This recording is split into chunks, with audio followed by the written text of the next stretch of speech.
Greetings, outcasts, freethinkers, narrative questioners, dot connectors, and genuinely open-minded and outright curious inhabitants of whatever realm we exist in at the moment.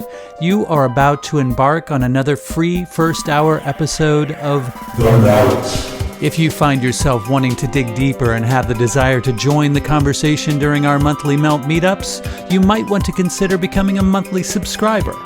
For as little as 3 lousy Babylon hokey-pokey tokens per month, you can have access to full-length, early, and exclusive episodes. Just visit patreon.com/themeltpodcast or click the link in the episode notes to set the process in motion. It's simple, painless, and very well might make you feel tingly inside.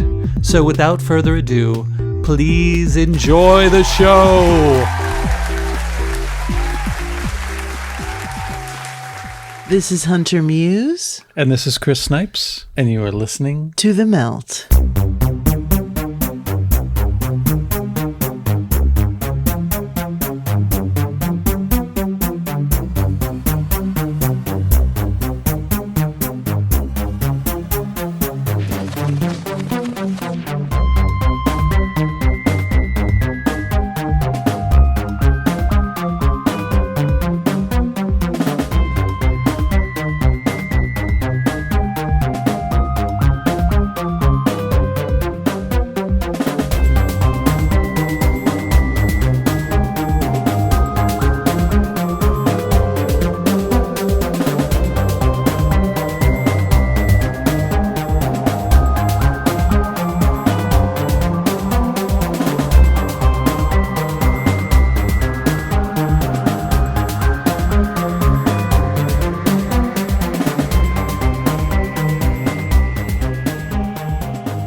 We now have the power, or at least not we, but some governments and corporations for the first time in history have the power to basically hack human beings.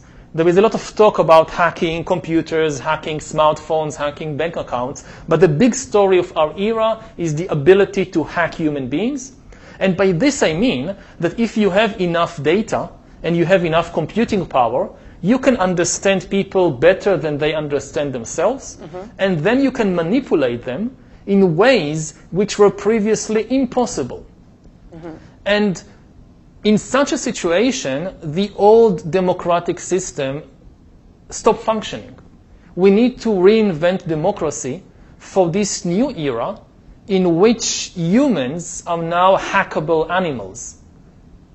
You know, the whole idea that humans have, they have this soul or spirit and they have free will and nobody knows what's happening inside me. So whatever I choose, whether in the election or whether in the supermarket, this is my free will, that's over.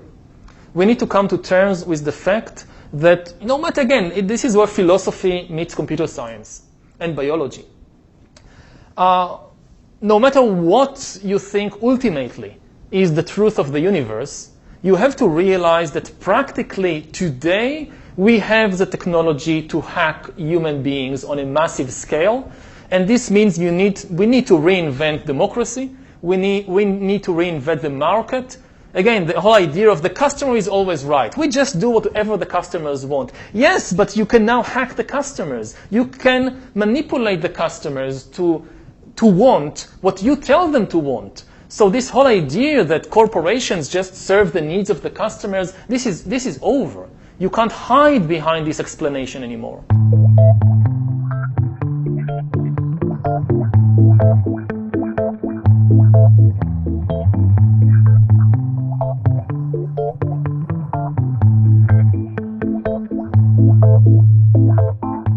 That was Israeli professor Yuval Noah Harari sputtering the nectar that the folks from the World Economic Forum lap up like ambrosia. He regularly chats with the likes of prime ministers, chancellors, and presidents from around the realm, and in 2018 he was the first to give a TED Talk via a digital avatar.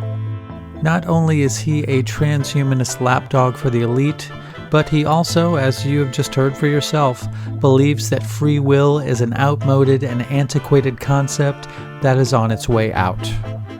He thinks that state and corporate power, one and the same, are to be the masters that all of us messy organic life forms ought to be serving.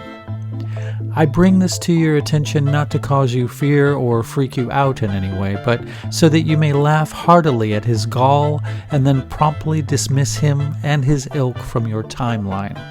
His chuckle-headed technocratic wet dream has been the subject of many a dystopian science fiction story for decades. He speaks with a naive and misguided tone of inevitability which can only come from self-delusion.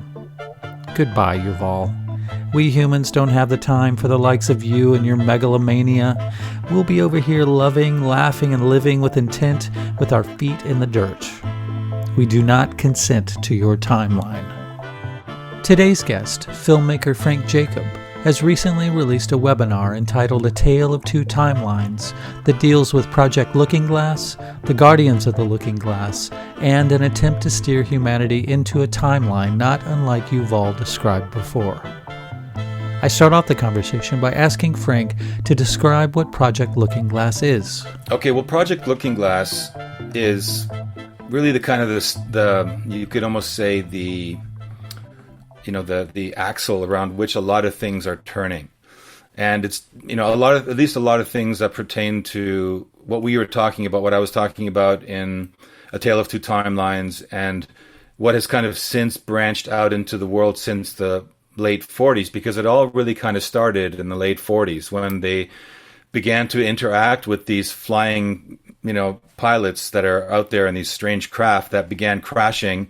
And this sort of set in motion a whole interaction between this clandestine section of the government and all of these departments that were formed actually as a result of what was taking place that people were reporting on, which could not be disclosed to regular folk. At least it was decided at that point that, hey, we got to keep this quiet.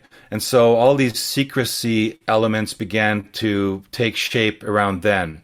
And one of the things that emerged from this interaction with these pilots of these craft that began to appear in over United States airspace, as well as other places in the world, but let's just center around the United States, that led to an interaction with extraterrestrials, for lack of a better way to describe it. At least that's how they were defined in the very beginning. And it was through the extraterrestrials' interaction and conversations that led to the Looking Glass, actually. And that led them to Sumeria and into areas where they were to find blueprints to build these things, which you could say, were they Sumerian? It's hard to say because that's obviously so far back in time. Some people think that the Sumerians were, an extraterrestrial faction of humans, or that they were an extraterrestrial race which vanished. Others believe they were just an advanced society. Others, there's all sorts of theories around it.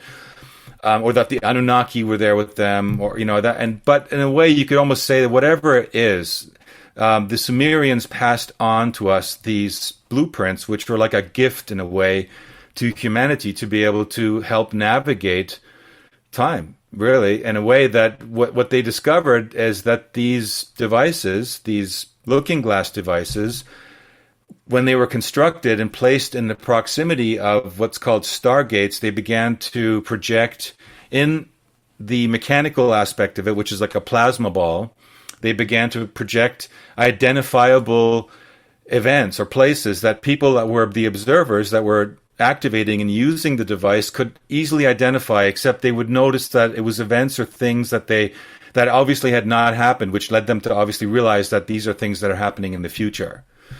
And as they began to work with this material, or work with what they saw, and this came out later, but we can get into that. There's a whole history of the Looking Glass material, starting with the first whistleblowers that then began to emerge. So we didn't find out about the Looking Glass and the whole Project Looking Glass and the ETs that they interacted with until, starting, you could say, the late 90s. People like Linda Moulton Howe were beginning to do investigative research. There's a guy called Bill Hamilton, and this whistleblower came forward called Dan Burish. And Dan Burish claimed to have been involved in working in what's called the clean sphere. He was a microbiologist, and this clean sphere was where they contained one of these pilots that was in these craft. And it was through that interaction, which started along like over many years, connection between Dan Burisch and this being who was called a J-Rod. They called these pilots J-Rods because of where they came from. It's it's an acronym that represents where they came from in time. It's a complex little formula, but it was easy for them to classify them as J-Rods. And they classified the J-Rods into subcategories as well, which we can talk about also. But it was really in that time period, the late 90s, early 2000s, Bob Lazar also mentioned having seen briefings with respect to the Project Looking Glass. Random people would pop up and say, yeah, they were at, Area 51 and they looked over and they saw it, after they heard about it and they'd identify. So there's a lot of independent verification that this device actually did exist and it was being used. And so, but it wasn't really until Dan Burisch began to talk at depth with Project Camelot, which was Bill Ryan and Carrie Cassidy, and there's a whole series of interviews that they did, that they began to go into the nitty-gritty of what this device was, what did it do, and then Dan Burisch kind of went under again, and then another person popped up called Bill Wood, who was interviewed by Carrie Cassidy. In 2012, in the early months of 2012. And 2012, of course, was that auspicious year that everybody expected. December 21st, there was going to be this, ray or whatever we'd have. And Bill Wood, in his interview with Carrie Cassidy, described an event that was going to take place, which had to do with Looking Glass. And they could not see past 2012 when they were looking at the material in the Looking Glass. It would always somehow go blank at 2012 or white or whatever. And so and the reason for that was, according to Bill Wood, that humanity was going to wake up en masse and we were going to see through all this deception. And then we were going to split the cabal up because we would see their deception, their lies and manipulation. And live happily ever after, right? So we all know now that after 21st of December 2012 came and went, nothing like that happened. If anything, humanity has gone even darker. So, but it kind of went silent, for 10 years. And with other than the fact that Bill Wood interview has resurfaced in multiple incarnations. Sometimes it had a soundtrack under it. The Inspired channel turns out to have done, a more fancy version of it. And after 10 years came along 2022, and I happened to be online and I was researching something to do with the Ukrainian war. And I was actually on a Telegram channel, completely unrelated topic. And I was digging down, looking for a particular post that Gonzalo Lira, this particular journalist that I was following at the time, was talking about. Which was talking about fake videos done in the Ukraine. And that interests me as a filmmaker. I love that kind of stuff to see because I can identify what's going on if it really is fake. I wanted to verify it. And there was this statement about Looking Glass Guardians. And I'm like, what are Looking Glass Guardians? And I clicked on it and it led me to a YouTube channel that had about maybe 60 views. It was just a couple days earlier that it had gone live. Nothing was going on. And there were these two cryptic videos. They just had the event and the singularity. And I thought, okay, this sounds interesting. So I started to watch the videos, and that led down that whole new pathway where I realized that these guys came forward calling themselves the Looking Glass Guardians. And they were members of that original Looking Glass team that had been working with the data, that had been, mining the data and working with the timelines and obviously trying to use the information and the data and the timelines to the advantage of the elite, who are the ones that were operating those projects, clandestine, obviously, right? So, but what was interesting about the Looking Glass Guardians is that they added a whole new set of information about how the functionality of the Looking Glass device, which had been seriously lacking with Bill Wood and with Dan Burisch. They kind of vaguely described how it looked and, how it functioned and stuff, but they didn't describe some of the interesting details which surfaced in the Looking Glass Guardians, which had to do with the fact that it ran in cycles. That what they were seeing when they were watching this information in this plasma ball is they were seeing things run for the course of time, like in this particular case, specifically 7 days. And then it would start over again from a new perspective and run another 7 days. And it would repeat that 144 times. And then for some reason, it would start all over again. And after 144 times, 7 days, it's 2,000.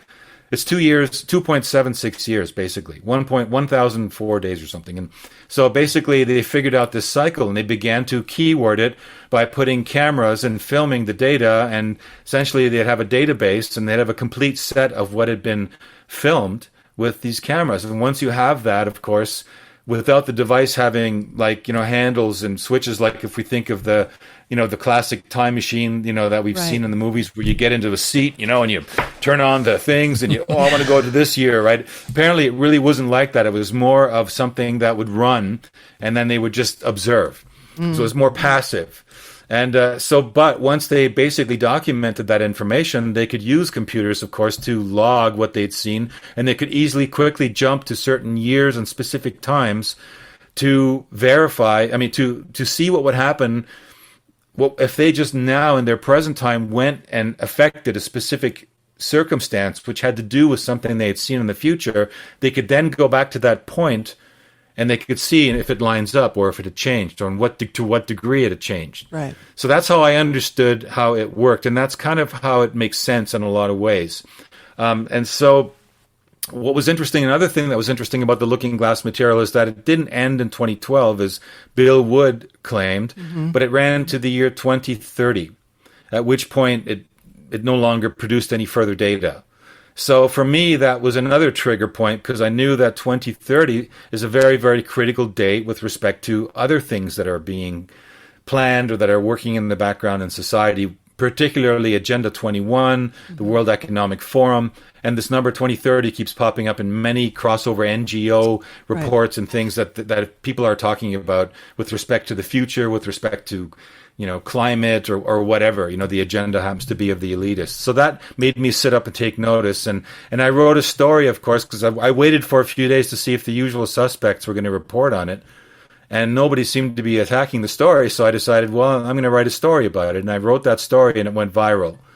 And, went viral on the internet with respect to videos and stuff. And so that began a whole dialogue with respect to not only the Looking Glass Guardians, who are a very controversial group on their own, but with respect to the messages that they were bringing forward, which had basically two directions. And they were talking about two specific timelines that were going to manifest. One of the timelines, the most prevalent and the most likely to succeed with a 96% chance of success, was the timeline that we're on now, which is the negative timeline, which is the timeline that basically is the one that has led us to the point where we would eventually move away from being carbon-based human biological entities toward being silicon-based, artificial intelligence-driven, transhumanist type society, where we would move into this other dimension, another world altogether, leaving behind the biological human chapter as if it was some skin that we shed that was a limitation and was useless. So, and that obviously is very disturbing for a lot of people, as you can imagine, to think about that.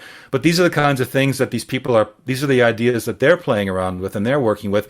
And I knew a lot about the World Economic Forum's agendas, the Agenda 21, Yuval Harari, and their language is exactly about that. And the other aspect that the Looking Glass Guardians brought up in their videos was the use of vaccination to introduce technology which would alter the human genome. So that was another thing that was very current. So we had another sync point of what was going on and where it could lead. And the other aspect was it was this conflict between the Ukraine, Russia, and the United States, and this idea of a blame game leading to a potential nuclear holocaust, like a nuclear exchange, let's call it that. Sure. And all of these things are now, as we see, as now like 6-7 months have gone by, and pretty much everything that they've been talking about in their prognosis is taking shape. Now, there was one thing that took place, and another of their videos was called The Event, and that was an event that would take place on the 18th of April 2022, which would accelerate the pace of the elitists toward manifesting their goal of this sort of, you could say, really a slave society. It sounds it sounds really like dark and, crazy and sci-fi like, but there is really no other way to describe it. If you really value freedom and if you cherish your biological being, and you believe that we have a future as biological humans, that we haven't really completely even evolved to the level that we are intended to, then all these things are obviously very dark. But that was another thing that the Looking Glass Guardians brought up in their videos. They said there was another timeline that had a 4% chance of manifesting, and that was the positive timeline where we shed that dark aspect of us, you could call the materialistic world, and we gradually manifested a whole new timeline. And they actually saw particular sync years which that timeline took root and became prevalent. One of them was 2012, one of them was 2016, and one of them was 2022. And since 2012 had passed and 2016 had passed, and there had been no really large-scale changes in society with respect to the plans of these elitists, the guys that were calling themselves the Looking Glass Guardians had an oath with each other to say, okay, well, if this is the last year we can do something, we better put the information out there. So they decided to tackle the problem not by, going at the globalists who are in charge or control of the technology, because they would obviously see them coming, but to open source the information and just try to get it out to as many people as possible so that we would talk about it. And if there were millions of people talking about an event happening on April 18th in Times Square in New York, a false flag operation, then it would spoil the party. So obviously we would foil their plans. And so that was kind of my intention with writing the article. And I'm really happy that it went viral, because with the help of John Nolan and Inspire Channel, we really did reach millions of people, and including all the other channels that logged in. Eventually I was pretty much doing interviews on a daily basis for a while, putting this information out there, getting the message out there, because I thought, look, even if it's not real, what can it hurt to talk about timelines and human consciousness and all these elements, transhumanism, digital currency, all this stuff that belongs to this dystopian version of a timeline are real things that we really should be talking about. So let's move it in the direction of timelines and consciousness, and we'll ride along with the Looking Glass Guardians to see where it goes. And that's kind of the state that it's been in since. Yeah, so I just said a lot. Yeah, that's great. So do you think that Dan Borish is one of the guardians of the Looking Glass? It's possible. It's possible, yeah, but I've never gotten that confirmed. I'm still waiting to hear back from a couple of sources which seem to mention that, yes, there was a team formed around Dan Borish. So, it's possible, but it doesn't really matter to me, really, in that sense. But yes, it's possible. I think it's certainly there's a chance that he could be involved, that he would want to do something. He strikes me as being somebody who's very humane, somebody who's got a conscience, who does want to help, and who actually describes the factions of those involved in the Looking Glass material very accurately from a perspective of a Christian person, of a person of moral standards. And he's still alive, as far as we know. As far as we know, he's still alive, yes. So this technology, Looking Glass technology, was it something that was reverse engineered? Was it something that was discovered? Like what are the origins of that? Well, the origins were these sealed cylinders that they found in the Middle East, that they contained building plans to make these things. And so I guess they started to engineer them. As far as I know, as Dan was saying, starting in the 50s even, they began to build crude versions of them, because the technology back then wasn't up to the par where it's at now. But the one that I think they had the most success and they were working with the most was the one they built starting in the 90s and used all through the 90s, where they were really doing a lot of experimentation with it. In terms of, they actually had identified specific trajectory timelines. They gave them names. They had all these different timeline versions that they had explored and seen. One of them included Hillary being the president, etc. So yeah, there was a lot of stuff but I think that it came from these building plans. And there's also the version that apparently Saddam Hussein was working with in Abu Dhabi, who had built one and had been working with it and was sharing the information with Gaddafi. And there's a rumor out there that the Americans went into the Middle East to start that war to get their hands on the Looking Glass material. Mm-hmm. But I'm not sure if I believe that. It's one of those, fancy stories, like a lot of stuff out there that I think there's a lot of other reasons for them to go into the Middle East, which were political. There's a lot of other things aside from the Looking Glass, which are located in the Middle East, which they, I'm sure, want to get their hands on, and including portals and stargates. And that was one of the reasons that they were in Abu Dhabi, because there was a stargate there, an artificial stargate, and there was a version of the Looking Glass which was larger. And that version allowed them to actually put people through, and people to come through from the future. Yeah. Well, I always just call it resources. I throw it under the umbrella of resources. The reason that there's any type of conflict with the Middle East is that they have resources that we want. Of course they have resources. And the thing is, we don't need those resources, but they've set up a world where we do need them. Or we think we need them, because we're kept in the dark about all these things. Sure. Well, didn't the Guardians of the Looking Glass at one point put out like you mentioned the event in April of 2022? There supposedly is going to be a series of events, 70, if I'm not mistaken. 70 plus events that they were going to talk about. Yeah, but then they put out the second event, which had to do with a scientist, a quantum computer scientist, a Chinese man. Which probably wasn't his real name. He was called Dr. Wu, and they had some pictures up on him. There was an article that he published, and it was talking about his story behind the quantum computer work that he was doing. And he was important because of his work related to the quantum computers, which would lead to hacking cryptocurrency to generate a lot of money, which he would then take on the surface system, the 3D world. In other words, he would have finances to put behind people that could go up against the corrupted politicians. And I think more importantly, because of his access to the quantum technology, he was able to apparently crack into CERN, which also uses quantum computers. In fact, some of the most advanced quantum computers are located at CERN. CERN is the birthplace of the internet. And CERN is also the birthplace of the Large Hadron Collider, in a place where they are opening portals to other dimensions, another topic, but also related to Looking Glass. And the Looking Glass Guardians' video talked about how CERN was going to be used to enhance or to alter or to work with the Looking Glass material and to change things. And but Wu was also involved in a crypto thing, and that got a lot of people interested in maybe they should invest in this Rainbow DAO crypto project, and the whole thing just blew up, and I think people burned their fingers, and there may have been fraud involved, and there may have been infiltrators, which I'm sure there would have been. Why not? This is something that the cabal have their eyeballs everywhere, and they will put people inside organizations that will pose as good willing insiders or people that want to help, and then once they're inside, they will corrupt it from within. Yeah. And my take is that that's what happened with that Wu chapter, which was the second video,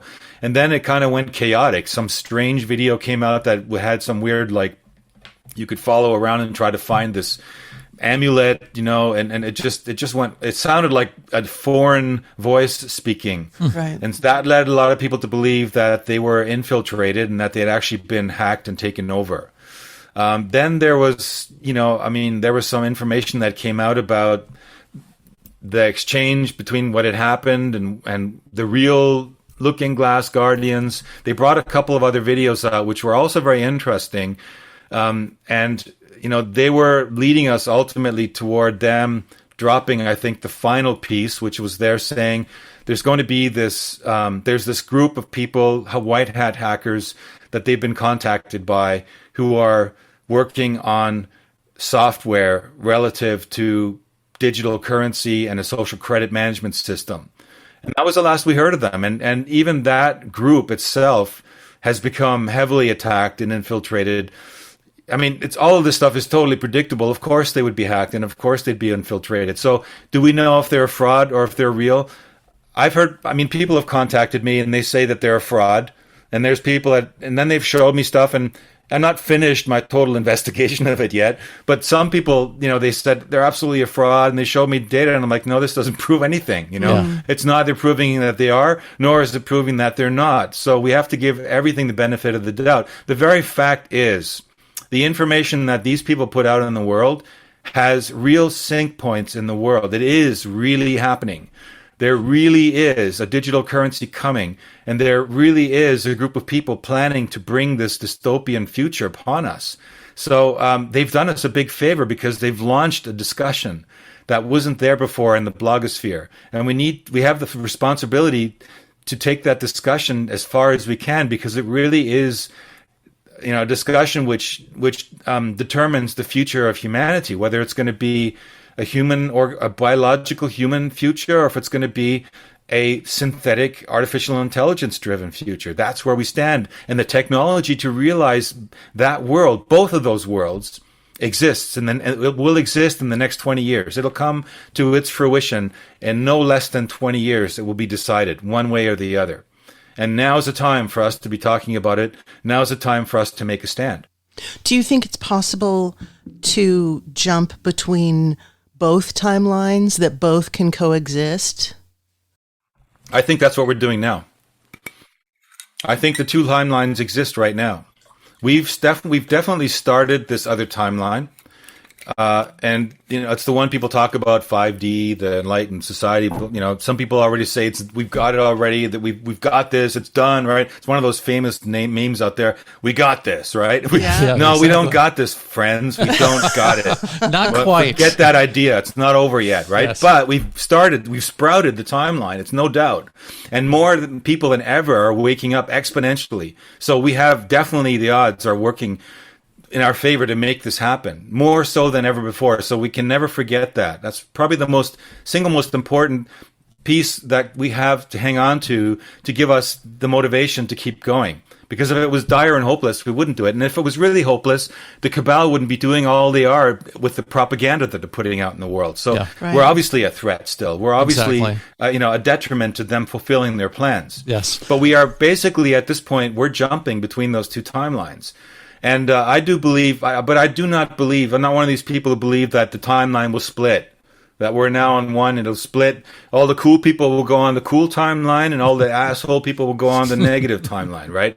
I don't believe that. I think that's fantasy. Mm-hmm. Why? Because I've studied a little bit about timelines, and it has to do with resonance. It has to do with frequency, which is our thought, and our what we, what level we put our consciousness on, what kind of, thinking, what kind of ideas, what kind of thoughts we harbor and foster and nurture in our minds, which are frequency related, and the resonance, which is when we have a certain frequencies connect to other frequencies of similar frequency through resonance.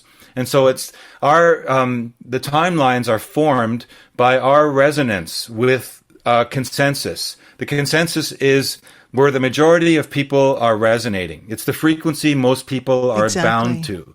And that happens to, unfortunately, still be a lot of the normies out there, the ones that are really believing all these narratives that are running out there. The COVID thing drove the thing to the peak. It was like really, I think, it was the first time where we really saw a clear division between those people who were willing to be fearless and acknowledge their beingness as creative beings and powerful beings, and those people who completely bought the narrative of the disinformation and misinformation and educational system for the last century. Yes. And so they are the ones that are for the majority, and they're creating this timeline. They're the ones that are holding this timeline in reality. And the only way we can get rid of that timeline is for us to stop resonating with it. Exactly. We have to see the garbage, see through the lies, and attach from it. Exactly. And that's a two-stage process. The one process is identify the dark stuff, see the crap, see the lies, because, looking at it is not making it happen. That's a big fallacy out there. Sure. A lot of people said to me when I started talking about the dark stuff and the looking glass materials, oh, you're going to manifest it because you're talking about it and you're thinking about it.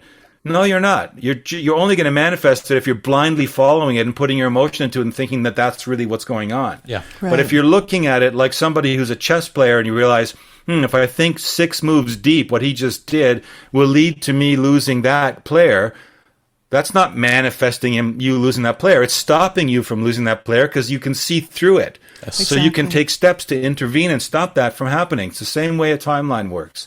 So we basically have to stop our connection to that timeline. And once we do that, we begin to open up to other frequencies, other ideas, other ideologies, and we begin to visualize. That's another big part of it. What kind of a timeline do we want? What kind of a future do we envision humanity moving into?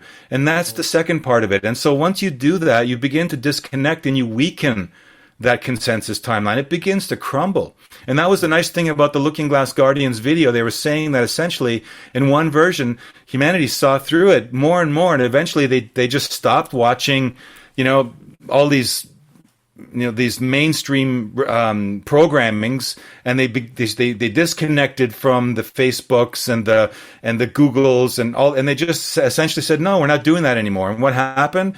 Those things basically withered away, just like a plant that doesn't get water will dry up and die in the garden, and the plant that gets the fertilizer and the water and the sunlight is the one that's the strongest. So that's why I believe there's going to be one timeline and not two.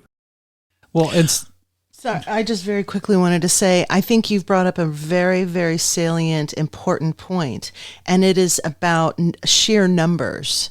So I think the people who are believing or going along with this consensus reality, they may have the numbers right now, but they're so low frequency people that my way of observing that is not complying. So I don't watch heavily fearful movies. I don't listen to people who are saying this very negative kind of foregone conclusion thing, because I think it's possible for that stuff to seep in, but it's also contributing to that low frequency. Mm-hmm. Right. Exactly. Well, it contributes to that frequency if you're locked in on it, right? If you're watching it going, okay, this is the newest programming they're trying to give us. This is the predictive programming, that they're putting out there, and you're studying it like a course, like a university course. You begin to identify in the program all the little keys. Mm-hmm. There it is again. There's another indication, right? Then you're not locked by it. Then you will not go into that frequency. Mm-hmm. Yeah. It will not affect you one bit. I watch all kinds of programs, and it doesn't affect me in the slightest way. Yeah, exactly. Because I know, because I've tuned into a finer, higher vibration of truth. Yes, I don't have the whole truth. I'm still seeking like everybody. Yeah. But the higher your frequency gets, the more easily you see through the patterns, and you identify the dark. And most of these patterns are stupid. They're infantile, right? Exactly. They're just, when you see these guys, like the World Health Summit just got together 6 days ago. Mm-hmm. Somebody sent me a video. I checked it out. I watched the opening 18 minutes of the German Chancellor Scholz, this total goofball, getting up and talking for 18 minutes like he's some expert on health, right? Exactly. What a moron, right? Yeah. And everything he's talking about, the fact that a German won the Nobel Peace Prize. And what did he study? Oh, he studied genetics that showed that a small percentage, thankfully it's only 1% of us, so in other words, not me, maybe some dumb people out there, that are genetically connected to the Neanderthal who are susceptible to COVID. My God, right? What does that mean? That translates into, hey, justification for making more vaccines and more programming, right? And you see all these people filing in at the beginning with their stupid masks on, like total idiots, right? Yeah. Like, as if they really believe that a mask is going to stop a microscopic particle nanosize that's 100 times smaller than a ping pong ball trying to go through a soccer net. It's just ridiculous. These people are morons. And most of their ideologies are so shallow and superficial, and they're all based on materialism. And so once you see that, once you've broken that veil, you can never return to that matrix anymore. You just see it, like you just look at them and you just got to laugh. Unfortunately, it's serious because these people are still in control of the government of Germany, right? Yes. They're the ones running us into the brick wall at 100 miles an hour, and we're like a few hundred meters away. It's going to happen if we don't do something about it. We don't knock them off their path. Well, an angle that I've never heard anybody take is that what if this looking glass technology is flawed? Like two timelines, that reeks of dualism to me. Like why can't there be an innumerable amount of timelines? Well, that's a good point, Chris, because yes, there are infinite amounts of variations of timelines. Each of us have our own timeline because none of us are the same. However, we have a certain consensus that we all go along with in order to interact. We have a soul contract that we entered into, let's say, before we entered into this dimension, this 3D, 4D reality with time, in order to be able to interact with people. So we accepted a certain given set of base rules that we would operate by. They aren't going to hold us and bind us forever, but they were just there as a structure for us to navigate. So we can't have gazillions of timelines, because then you'd have no interaction with anybody. You would never see anybody, because you'd always be only in your own. So we've all made a kind of a consensus together. And this is where the resonance, this is what the resonance thing is about, right? Although we're not all identical, we each have preferences, we each have our own experience. In general, though, there is there's this group of people out there that really do believe there's such a thing as a virus. And there has never been any virus that's ever been demonstrated. It's a theory. It's called the virus, the germ theory. They have never actually isolated a virus. In fact, they've isolated particles that they're saying are a virus, but they have never actually made a correlation between that particle and the actual cause of disease. And if you look back at Béchamp, who was talking about the terrain, right, the soil, the blood, it's the disease originates in the condition of the soil. Right. A plant that is healthy and is in rich soil and is able to defend itself against anything. A plant that's in dried, depleted soil is going to be susceptible to disease, just like human beings and like our blood. So disease and the cause of it is going back into if I could speak English, into other terrain, other areas here, because it's a bigger picture, holistic picture of what is health, right? What is food? And if you've looked at the last century, the whole Rockefeller era, because the Rockefellers are the birth of pharmaceutical industry. Yes. They're the ones that went after the royal rifes and destroyed the labs of people that were showing us that, they could get rid of these particles in the blood with vibration and frequency tools. And they got rid of all those things, and they changed it all to a chemical-based science, an allopathic science, which forced us to take their remedies. At the same time, they basically polluted the food chain with pollutants, with chemicals, preservatives, aluminum. They filled the water supplies with, dozens of toxic chemicals, arsenic, chlorine, fluoride, you name it, right? The skies above us are full of chemtrails and barium and aluminum particles and nanoparticles sinkering all around us. They've basically screwed up our environment, screwed up our food chain, and our bodies have become susceptible to disease. And they're trying to tell us it's because it's these things called viruses. Right. And so this is a very effective way to keep people in fear consciousness, which lowers the vibration anyway. But at the same time, keep them away from realizing, wait a minute, if, I stop eating all that garbage and I nourish my body the proper way, I'm not going to be susceptible to disease. Yeah. And so, nobody's talking about that narrative. We just have these idiots up there like Schultz going on for 18 minutes about, thank God we found out about this disease and this virus, and thank God this guy found this genome. And they're just, this is unfortunately the state of consciousness on that level. And that goes back to, that's where most people still vibrate with that. Most people, actually even intellectual people, will believe that there is a virus out there, that there is a COVID virus, They will believe it, even though you can prove that it doesn't exist. They just don't want to. Why? Because we're a social creature. Yes. We want to be in the group. We don't want to be cast out. Maybe it goes back to being in the Ice Age, where we knew if we didn't stick to the clan and they kicked us out of the clan, we were going to die of starvation and freezing.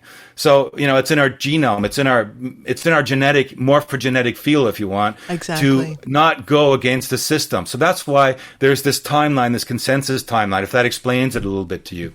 Well, and it's also why these predators don't want to be, we could never get Hillary Clinton on our podcast because she wants to be around people who vibrate at a low frequency that she can control and isn't questioned at all. I don't know if you've ever seen her in a situation like at a town meeting, for example, where she gets caught out in the hallway or something and confronted. Her whole demeanor changes. It's like she crumbles. It's the same with Gates. So what they have to do is surround themselves with yes men, people who agree with them. So it's all these low frequency people who are slaves to these predators. And I think part of what Chris is saying with these alternating timelines is that the reason what I've told him before, when he says, you were maybe more advanced than I am. And I said, water seeks its own level. So you're only going to interact with people who vibrate at the same frequency that you do. So that's why we have found you. That's why you found us, because we're capable of having this exchange where we wouldn't be able to talk to Bill Gates, because he would have a shield up and he wouldn't be able to share any type of information. So I think that's a really important point to delve into, is that we have to be able to have these conversations, because it's what you're saying. We're spreading the information, and it is actually raising the frequency of other people. It is. You don't know how many people write me almost on a daily basis saying, after they've watched the webinar, after they've seen one of the talks, that the ideas that we're presenting and the way we're discussing them in a very down-to-earth, no nonsensical way has suddenly given them a whole new view of the world. And that's the point, right? So hooray, right? Great. I'm glad we did it. It's like, it's no magic here. This is just simple human comprehension, and just using our God-given faculty of logic and a few other maybe extrasensory faculties that we have to navigate, and we can find our way, and other people feel it. They feel the truth. Everyone knows the truth inside. Many people know there's something deeply wrong, but it'll be a long time before they act on it, because they don't know how to act on it, because they're still they're still in that, like, as you said so nicely, they've sunk the water level. They're still in that level, and they're afraid of venturing out. And a guy like me, I've never ticked, the same way as others. I've always been a questioner. And so it was natural for me to always question what's going on, especially since, I was 12 years old. I read material that most 12-year-olds probably wouldn't bother with. But that shaped and changed my whole worldview in terms of teaching me to question the narrative. And that's all you need. If you have this healthy skepticism, in a sense, you have to be able to, navigate something without having to feel you need to change it in order to try and identify and change and see what's going on and where you are in relation to it. Yes. Because, we all of us have a certain limited capacity with what we can achieve right at this very moment. However, just simply breaking free of the mold and beginning to interact with other people opens up chance opportunities which never would have come to be, which the universe wants to make happen, because the universe gets off on these amazing coincidences too. Yes. The universe wants to evolve with us. In fact, the universe needs us to evolve with it. So it's an interaction between us and the universe. Yeah, totally agree. And when you see, especially at a young age, when you see how easy lies or just stories are propagated, and how people start parroting them, and then pretty soon it becomes the mythology of a generation, and then you add mass media into that, and you see how easy it is to affect how almost everybody who takes that stuff in unquestioningly views the world. You see how powerful that is. And once you realize that that's a spell and that you are not going to fall under the prey of that spell, then it allows you to see the world in such a different way. Right. You're going to get angry, okay? Like, that's everyone that's listening that is, coming up, is dealing with these ideas and these thoughts right now. And no one is immune to that. Not even myself. Mm-hmm. When I first saw that Schultz talk, I got to say, I was boiling inside, okay? Mm-hmm. Boiling, because I'm like, this stupid idiot, right? Mm-hmm. Has the opportunity to stand in front of all these people and spew such utter garbage, which he's obviously gotten written for him by some other, limited little lackey normie, right? Who's following some NGO agenda. Mm-hmm. And here they are with their, illustrious public and their huge centers and their first class, caviar dinners, and they're, celebrating each other, and it just makes you steam, and it makes you so angry. But then, once you process it, you realize, okay, you know what? Don't get angry, get even. So, right. So the more, and here we are now talking, right? So this is another way of getting even. We're talking and we're going to affect people. Exactly. And this is going to snowball. We're eventually I'm expecting there to be a snowball effect. There has to be. Yes. And I'm seeing it already. I know that simply since April, when I began talking with John Nolan on Inspired, we've already set a snowball. We've already affected things. I'm positive. Yeah. And you can begin to see certain things crumbling in that normal system too. So I do believe we just have to keep plodding along, keep making it's like when you're playing a game, like any game, even if it's soccer, the longer you play, the more the odds are you're going to get the ball in the goal. Mm-hmm. So we just got to keep trying to get that goal. Eventually we'll get it. And if not, at least we tried, right? So at least when it goes down, we can say we were on the right side of history. Yes. Well, I think we all have made soul contracts, and that's why we have all been born into this iteration of humanity, and that's why people are who they are. So I think there's going to be this pivot and this switch where more people do, quote unquote, wake up. But it's not my job to wake anybody up. I think where we have to be very careful and very mindful is of our ego. Because I think as people start to become more aware of what's going on, it's easy to be the I told you so person. And all that does is make someone withdraw. So what I've tried to do as I've kind of observed people around me is be a little bit more of a hand holder.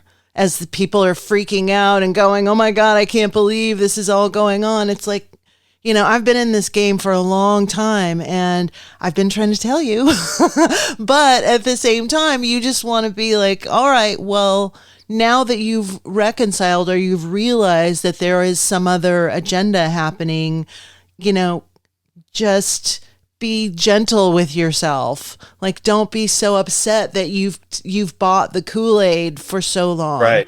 And I think we've all bought in the Kool-Aid, all of us, and so there's no point, and that's just wasted energy.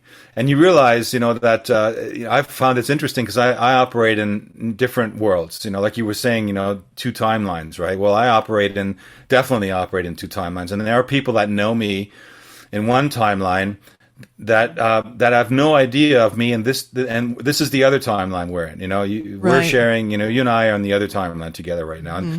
And what I talk about in this timeline, it's funny, these people on the other timeline, they don't check. I don't exist in this timeline. They don't see me. And but there have been cases where people in that other timeline have had their mind is split open and they've had their awakening, and suddenly they find me somewhere. They find one of our films. And they're like, oh my God, there's Frank, right? And then they reach out and they go like, God, you've been here all this time, right? I'm like, yeah, it's like, you just didn't see me, that's all. But I didn't beat them over the head with it. Yeah. And I didn't say, hey, didn't you watch me the other day? I was on the melt, No, I don't. I just do my thing. And the people that are in this timeline that are ready for the information that have crossed over, I'm just speaking my truth based on the information that I've spent meticulous years trying to put together, trying to pre-filter for people, so that they can kind of get past because there's a lot of garbage out there especially in let's call it the noosphere. Yeah. There's a lot of garbage out there. Yes, absolutely. And, someone's got to help to decipher the garbage. And I have the advantage, if you call it that I woke up very early, and it's been several decades that I've been navigating in, both worlds. So I'm familiar with it, and I've developed terminology to help both people on both sides understand and navigate that timeline that they're on better. But isn't it lucky that this has happened in many regards? Because what it's done is that it's woken us up to each other. I think we should be very grateful to this darker timeline, because what it has done is it's forced people to, lift themselves up by their bootstraps and gird up their loins. Like you can't really just sit back and let things happen. So I think there's something very positive, and I feel very grateful for all these predators, because what it's done is it's just reinforced the journey that I was on. I love that perspective. That's just so much the way I see it too, Tucker. I was like at the end of our film Packing for Mars, there's a phone call from the universe. And it pretty much says exactly what you just said. And I had a phone call with someone the other day, and they were saying about being grateful. And I'm like, yeah, that's really a high state of consciousness to be in, because to be grateful every day is not something that is easily accomplished in lieu of all the darkness around us. And so the idea of the darkness, though, if you look at it differently, instead of looking at it as this evil force that's out there to kill us and get us, and, maybe just look at them as your teacher, and they're there to push you to that edge. Because without them, you wouldn't make the jump. You would just you'd be standing on that edge forever, and you would go like, no, I'm not going. It's too far down there. I'm not, I could get hurt. So you won't jump as long as no one's pushing you. Most people won't. There'll be a few nut jobs with their wingsuits. They'll jump, right? But, like most people will stay and run, right? Run back, so yeah, I see it that way too. That's why I no longer see things in a polarized way. I just see them, whatever the other dark, because if we are one in on a certain level, you can't be out there in the new age saying, oh, we're all one and blah, blah, blah, and then not look at the dark side as being that one. Exactly. That's just part of one. Maybe it's on the other end of the pool, but it's there and it's you. So the sooner you stop vilifying it and going right up to it and saying, hey, wait a minute, I've actually been checking you out lately. And, you're saying this and this and this, right? So let's talk about that, Then you demystify it and you break down, like you were saying, if you confront these people privately, they're like the bullies, right? When they're in their gang, they'll bully you around. But if you catch them on their own in an alley and, then all of a sudden they're different. They suddenly cower because they realize they can't go up against you because they don't have the street smarts. Yes, exactly. They've all been following the polished scripts of their sanitized universe for decades. All of them have had speech writers. All of them have been going to the party with the same stupid idiots for all these years that they see constantly. They're in that same political agenda mindset, following the same script forever, and they're bored. Right? Got it. Come on, they got to be bored.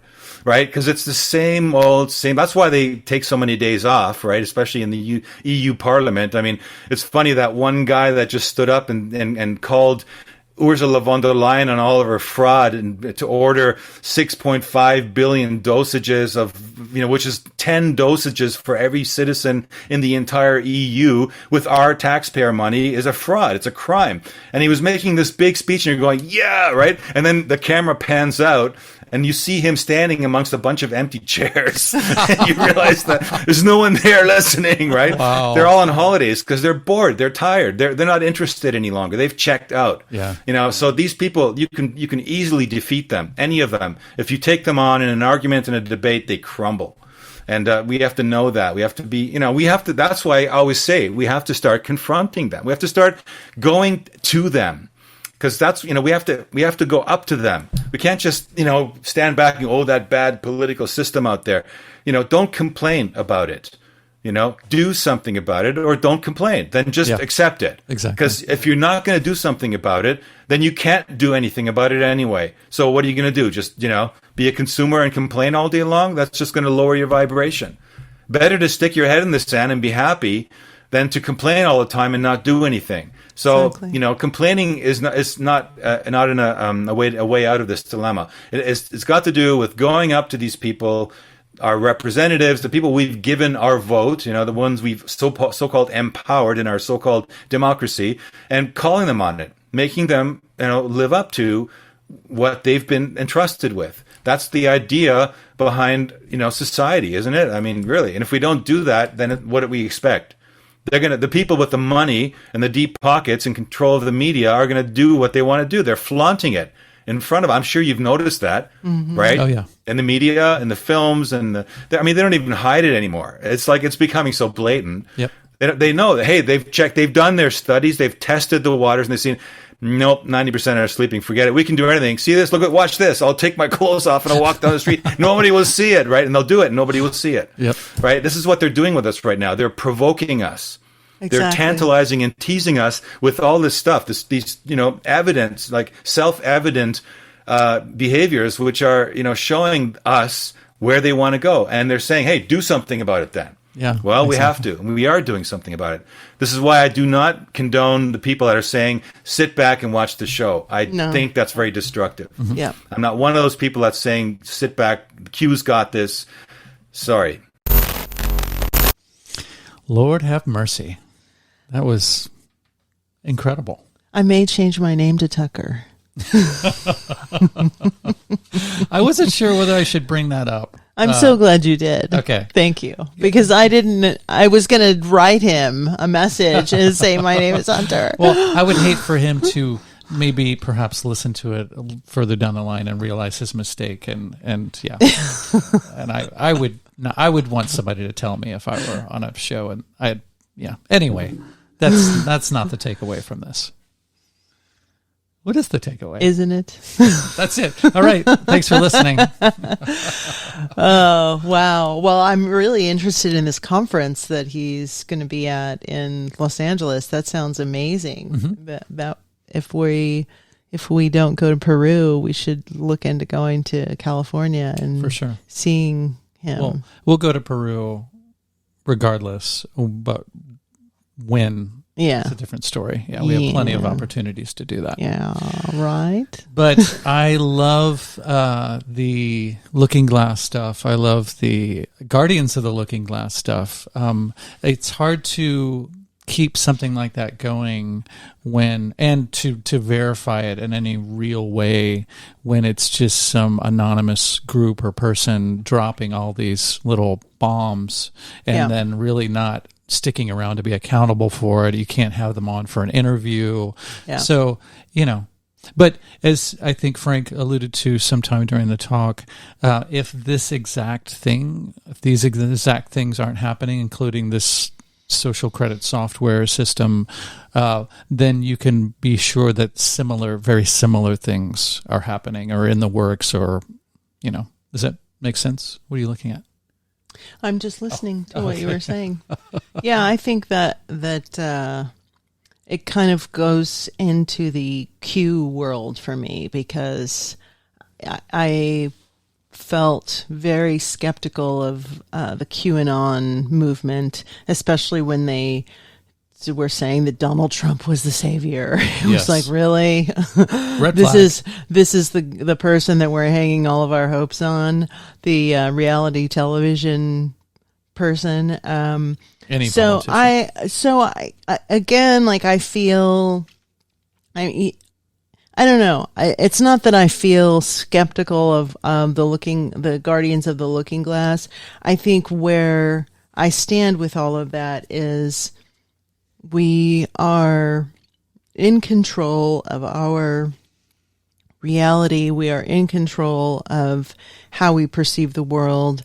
And ultimately, there will be people who want to sign on to cryptocurrency, who want to sign on to digital currency, who want to sign on to the social credit system. And there will be people who don't want to comply with that. And I think that's where I feel most confident is that there's always going to be people who don't comply. There's always going to be outliers. There's going to be people who find a way to circumnavigate the system. And those are my people.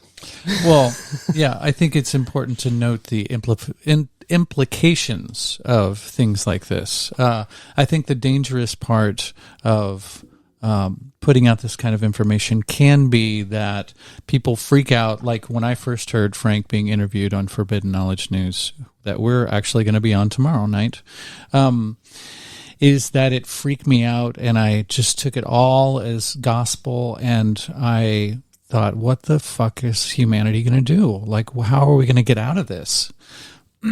But then, again, the danger falls in information like that being dropped and then somebody taking it for face value and as if it's an inevitability that's going to occur the exact same way that it's being laid out. And I don't think that that's necessarily the case at all. But I think it's a good mental exercise to envision the possibility of something like that happening and what can we do either to keep it from happening or to navigate navigate through it in a way, or around it in a way, that it's not only inevitable or non-inevitable, but that it will be sort of so it can be easy, from firsthand experience, to see it as some inevitability that's written in stone, when I don't think anything is written in stone. Who cares who has what planned out or mapped out, and to what nth degree? Because anything can happen, especially, and this is why it is not dangerous and why it's important to get ideas like this out, is to see it as one of the many possibilities of how things could roll out, and envision it, at the very least, envision something different, call some different outcome into being. We're that powerful. We can do it. We can call bullshit on this and take it in a completely different direction. Just put your time and energy not into focusing about freaking out about this stuff, but into call what you would think would be the ideal outcome to all of this, and drawing that in closer and canceling that out. Yeah, I think one of the reasons that television exists and mainstream media exists is that it's the constant brainwashing machine. And one of the quotes that I heard kind of in the beginning of this whole process was how surprised that Bill Gates was that so many people were compliant, that so many people were wearing masks, that so many people were rushing to get the jab. And I think it's because they aren't even, I think they don't even believe that people would be so willing to go along with it. And so I think what that says is there's this undercurrent of fear that, people aren't going to go along, that it's going to turn ugly, that he isn't safe, and that no one that is trying to do something this evil, that those things have some karmic repercussion, and that every life matters. There will be things that don't go unchecked. Like, people are going to have to pay karmically for what they've done and how they've complied and what they've gone along with. So I think that's an important thing. There's an important element to that. That's one of the reasons why I'm not really concerned about likes or thumbs ups or hearts or any of this stuff that shows an engagement, that people are engaged with what we're doing.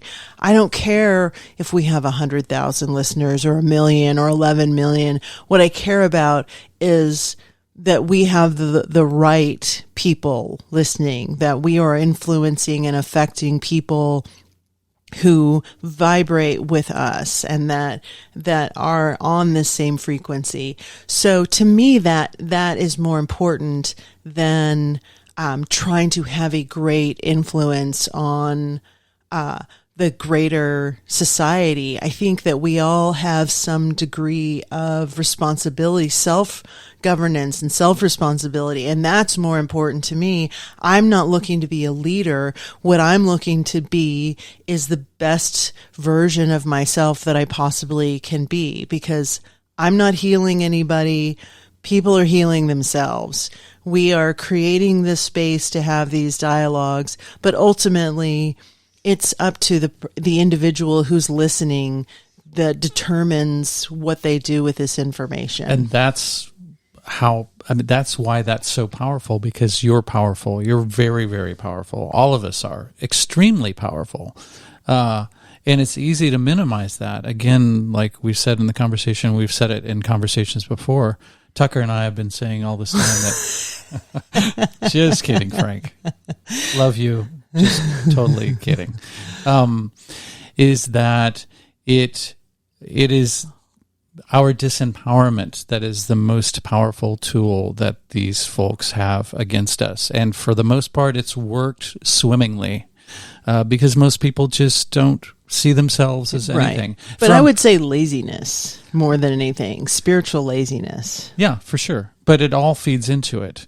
Scientific materialism, the whole system that we have that where we, quote unquote, elect the people who supposedly serve us, but they actually end up ruling us.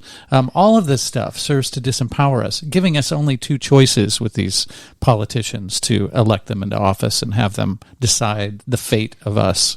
It's all bullshit. It's all made to minimize your power. I mean, there's got to be a better word for that. Frequency. Your frequency, energy, your effect. It's all frequency. That's another reason why things like 5G and all this shit that's being put into the atmosphere and all of these frequencies from your smart meter to 5G towers, all that stuff, that's why that matters too. Yeah. And we're going to actually be having somebody on at the beginning of next year called Mitch the Organ Donor, who is going to have a lot of very hands-on ideas about how to deal with that kind of stuff on a local level. But you're so fucking powerful. You have to remember that.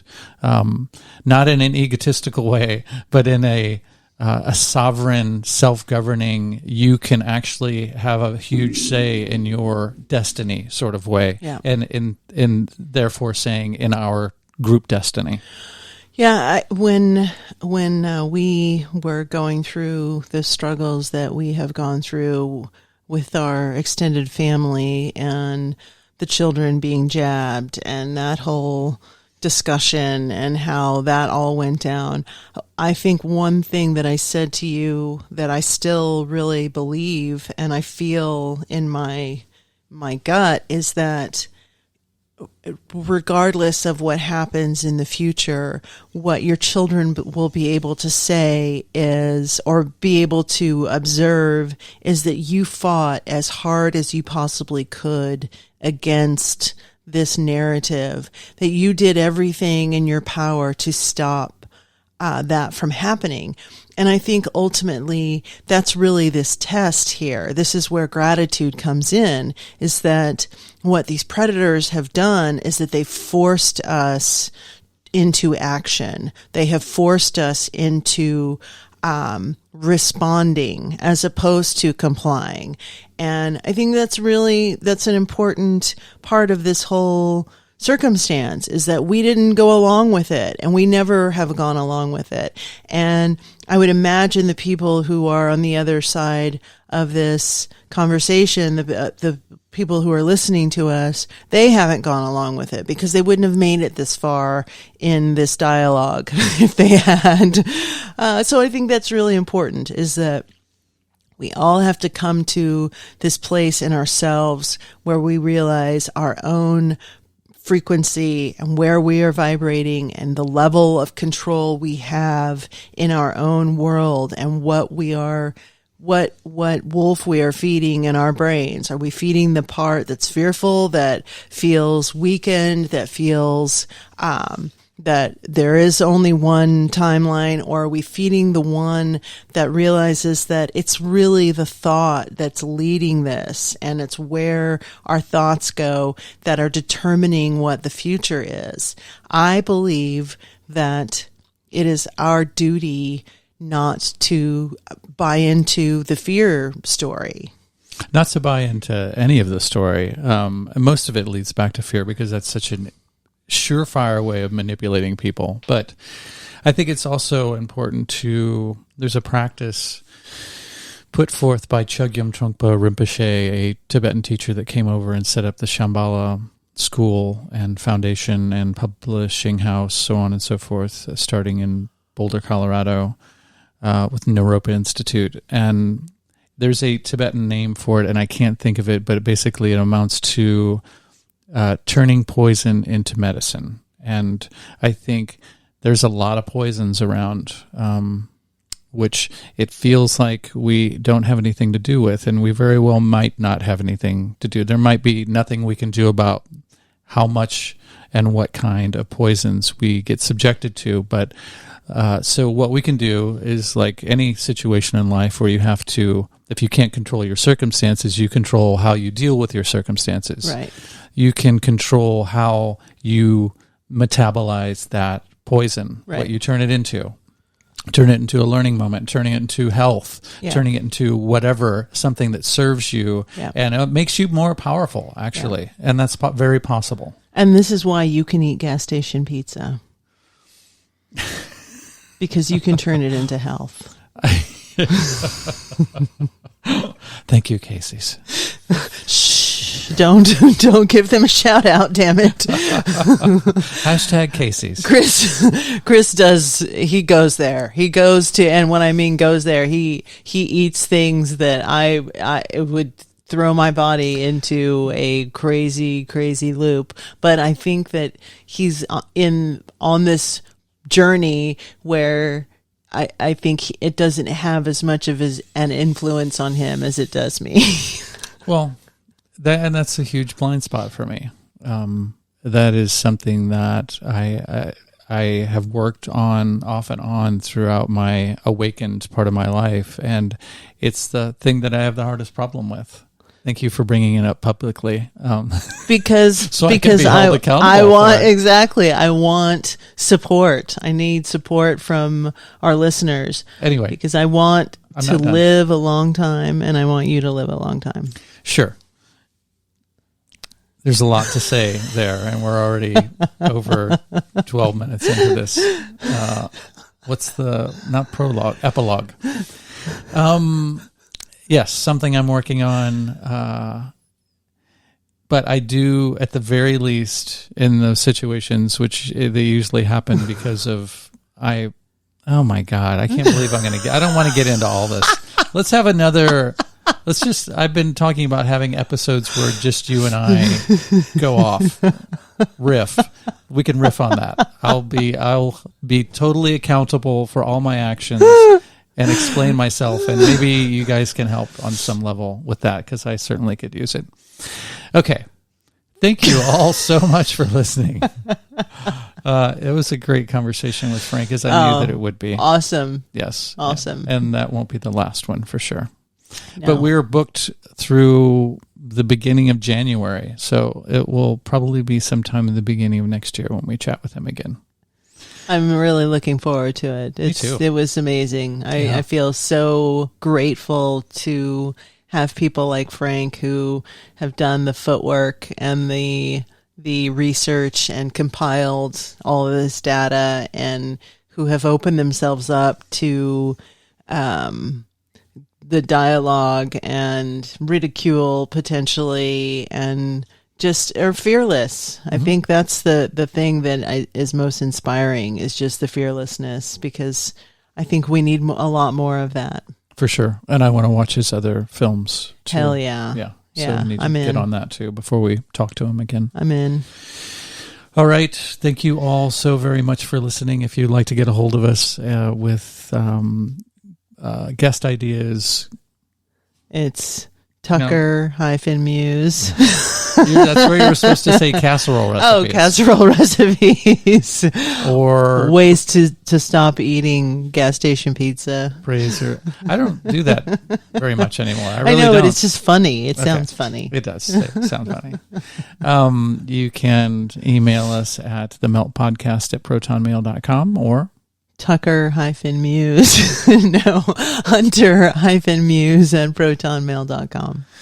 Thank you all so very much for listening. It's important for us. Hopefully it's important to you. Hopefully you got something positive out of this, and you can take it into your family and your world and your community and do something good with it. Yeah, and think good thoughts. Yeah, that's the first start. Yeah, since we are all frequency antennas, you don't want to broadcast more negative frequencies. No. Don't let this stuff freak you out.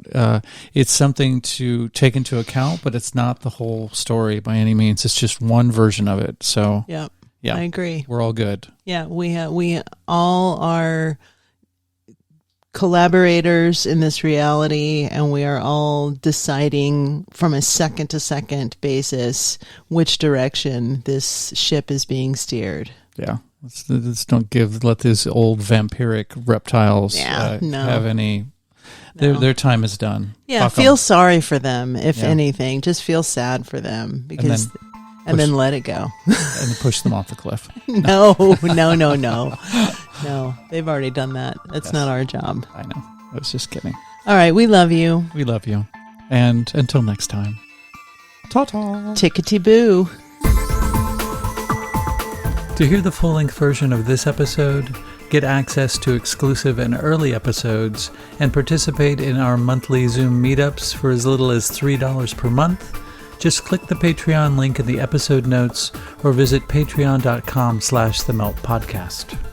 Contributing financially will help to make this podcast my full-time gig that I can devote more time to and allow me to create more content.